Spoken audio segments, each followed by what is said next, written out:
Hey everybody, it's Daquandre Rankins again, and this week I'm coming to you with chapters 4, 5, and 6. With chapters 4, 5, and 6, we basically learned about verbal communication, nonverbal, and listening and thinking. So I'm gonna jump right into it.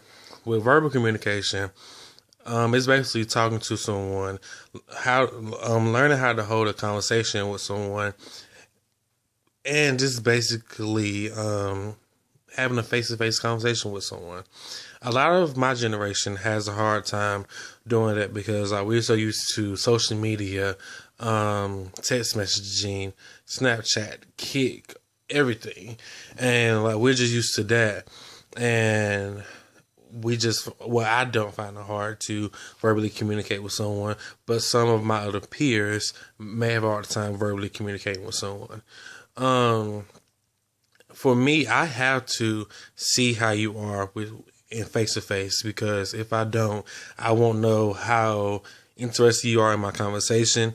Your facial expressions, your body language, and just all around presentation, or if you're interested in my presentation or in just in my conversation in general. Speaking of the body language, I'm gonna go into nonverbal communication. With nonverbal communication, it's basically saying facial expressions, something like that, and body language, and just all around. If you're interested in the conversations, just by not saying anything. With me, I look for if someone is sitting up straight, if your facial expression is very into it like that. For example, if I was giving you this presentation like this and just laying down well, chapters 4, 5, and 6, you guys, this is it. I don't care. That's something I look for when speaking to someone. I look for if you're interested. Right then, I was not interested. Well, I was interested, but I was showing an example of someone who may look not interested into your conversation. So I would say look for that. When you are talking to anyone, look for that nonverbal. Look for that doing facial expressions. If they roll their eyes or something like that, just look for it. I'm gonna go into thinking and listening now. A lot of people have a hard time. I love this chapter especially. A lot of people have a hard time thinking before they speak and listening to someone. I have a little slight problem thinking before I speak sometimes, because I'm very blunt with anything that I say.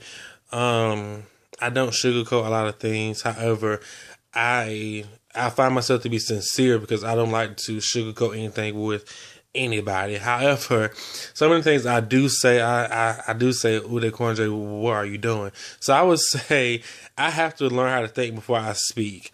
Also, listening wise, people, learn how to listen to anyone that you are around. Listening goes a long way, because if you do not listen to someone, you will not go far with that person.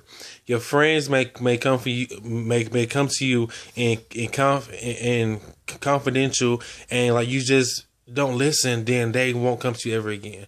So you just have to learn how to listen to that one person, or just your mother, father, brother, sister, anyone. Just learn how to listen to that person.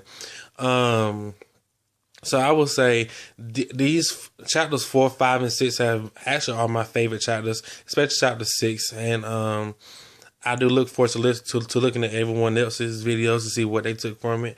And I will see you guys tomorrow in class.